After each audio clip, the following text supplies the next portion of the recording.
Selamat pagi Ibu Bapak, Saudara-saudara yang dikasihi Tuhan. Salam sejahtera bagi kamu yang diberkati Tuhan. Luar biasa, hari ini, di pagi ini, kita beroleh sukacita yang baru. Semuanya karena Tuhan menyediakan berkat-berkat-Nya dalam kehidupan kita. Mari sejenak kita bersaat teduh untuk menyatakan pujian dan syukur kita di hadapannya melalui ibadah pada saat ini. Pertolongan kita adalah dalam nama Tuhan yang menjadikan langit dan bumi. Kasih karunia dan damai sejahtera dari Allah Bapa kita dan dari Tuhan Yesus Kristus menyertai kamu. Amin.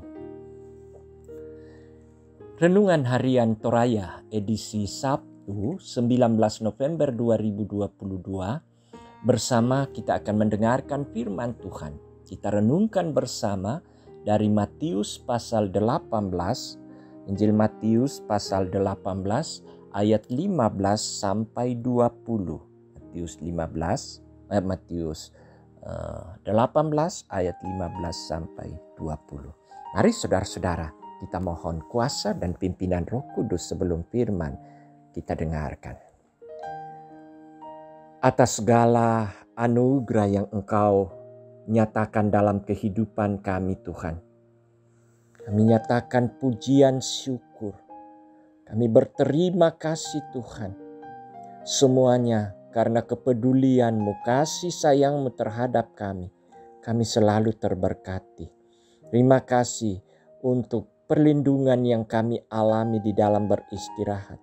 Terima kasih untuk kehidupan baru yang Tuhan anugerahkan hari ini. Di dalamnya kami ingin hidup berjalan bersama Tuhan. Kami mau dibimbing oleh Tuhan. Karena hanya di dalam Tuhanlah kami beroleh hidup. Kami terberkati, kami dipelihara dan kami dipercukupkan dengan kebutuhan hidup. Kini kami akan mendengar firman-Mu Tuhan. Kuasailah kami ya Roh Kudus, peliharalah kami. Tuntun kami menuju kepada makna firman-Mu, supaya kami tahu dan melakukannya dalam kehidupan kami. Bapa, ampuni dosa kami, dan berfirmanlah kepada kami, karena sesungguhnya kami sudah sedia mendengarkannya. Di dalam nama Yesus Kristus Juru Selamat kami sudah datang berdoa. Amin. Matius pasal 18 ayat 15 sampai 20. Firman Tuhan.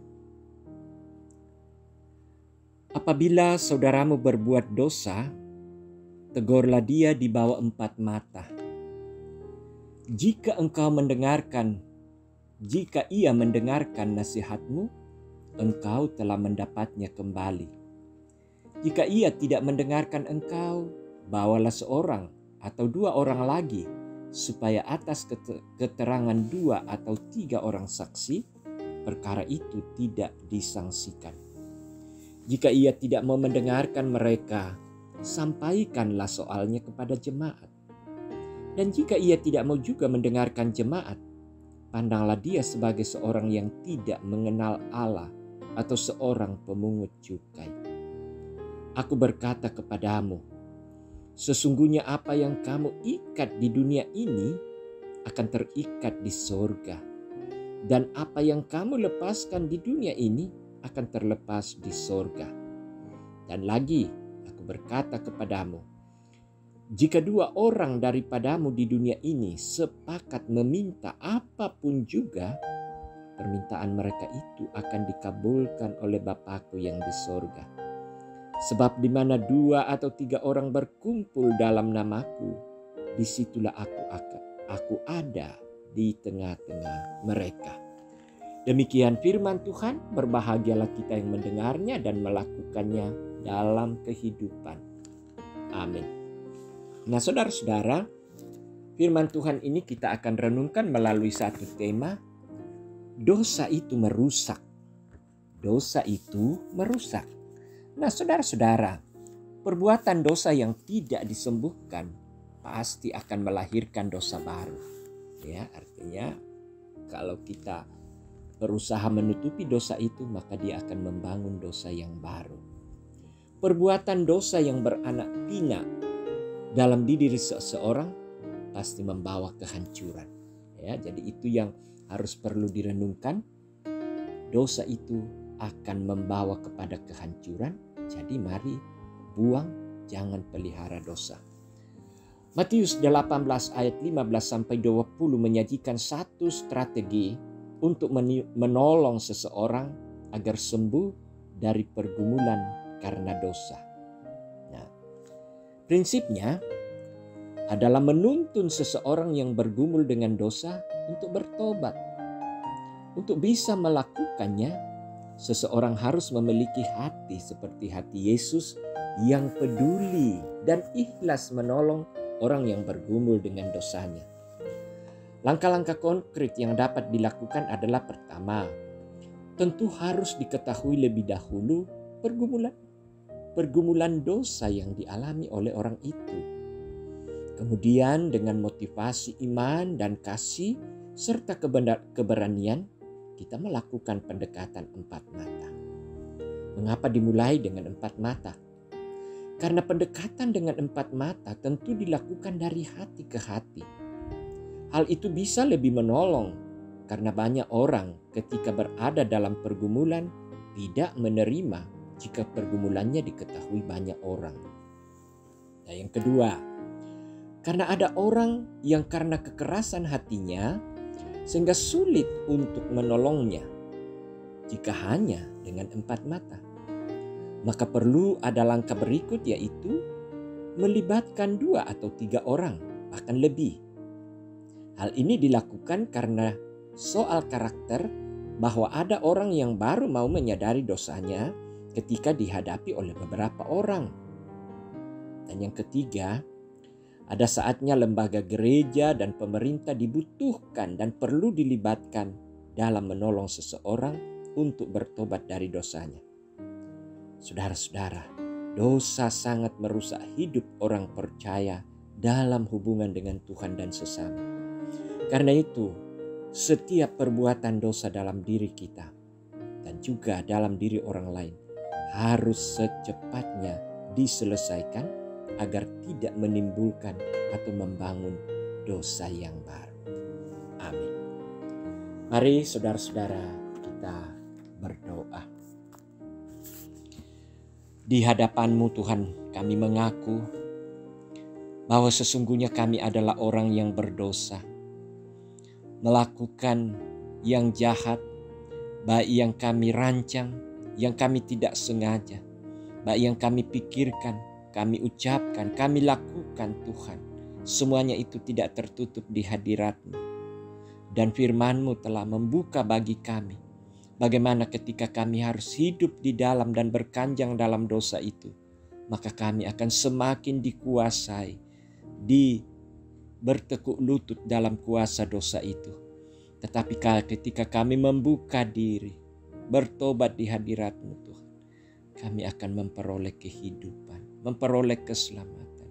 Kasih karunia Tuhan akan nyata dalam hidup kami.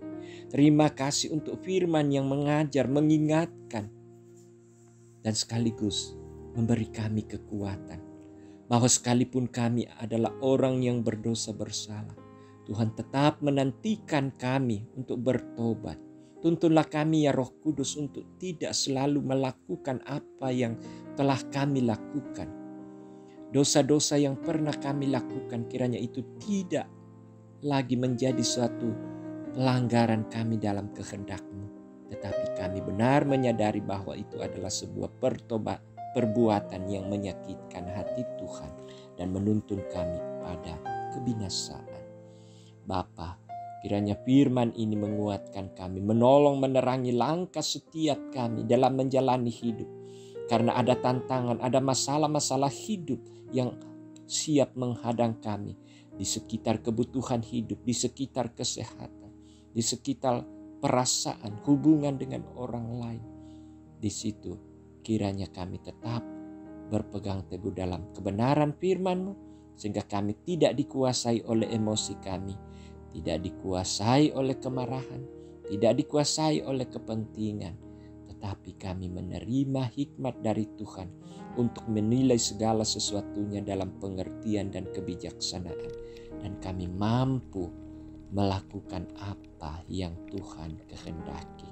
Dan kami percaya Tuhan tidak akan pernah meninggalkan kehidupan kami, keluarga kami, anak cucu kami. Engkau adalah sumber berkat yang akan menolong kami untuk bekerja dan memperoleh berkat-berkat kecukupan. Tuhan jugalah yang akan memberi kami kekuatan, kesehatan sehingga kami mampu bergerak, melakukan apa yang sepantasnya kami lakukan. Oh Tuhan, lindungilah kami, lindungi semua jemaat-Mu Tuhan. Hanya padamu mereka bersandar, hanya daripadamu mereka berpengharapan. Banyak jiwa-jiwa yang lemah, banyak jiwa-jiwa yang letih lesu oleh karena tekanan hidup. Banyak saudara kami sekarang Tuhan yang bergumul oleh karena sakit penyakit. Banyak di antara mereka yang sakit berkepanjangan. Ada yang sementara dalam proses pemulihan. Dan juga ada yang berbaring di rumah sakit Tuhan. Tidakkah Engkau mengenal mereka? Tidakkah Engkau mendengarkan doa-doa mereka Tuhan? Engkau sandaran mereka, tempat berteduh, tempat memohon dan meminta. Bersama di pagi ini kami bersyafaat Tuhan. Mendoakan saudara-saudara kami yang sakit. Pulihkanlah jiwa mereka Tuhan. Pulihkan batin mereka. Dan bahkan sekiranya Allah berkenan memulihkan penyakit yang menggerogoti kehidupan mereka sekarang. Baik penyakit yang berat maupun penyakit ringan. Semuanya hanya di dalam kuasa Tuhan semata yang mampu mengatasi dan mengalahkan kuasa penyakit itu.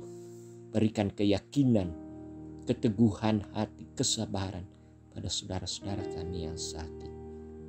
Juga yang berduka Tuhan. Sungguh ketika mereka dipisahkan dengan orang-orang terkasih mereka, orang tua mereka, sungguh mereka akan bercucuran air mata. Tapi kami tahu bersama Tuhan air mata mereka akan berubah menjadi permata. Karena Tuhan mengasihi, Tuhan menyapa, Tuhan menghibur mereka. Terima kasih Tuhan untuk setiap kehidupan yang kami jalani. Pula terima kasih untuk anak cucu yang Engkau telah persembahkan dalam kehidupan keluarga kami. Mereka adalah harta yang tak ternilai yang Tuhan anugerahkan. Sehingga kami percaya Tuhan pun akan menggenapi rencana-rencana damai yang Tuhan buat dalam kehidupan anak cucu jemaat.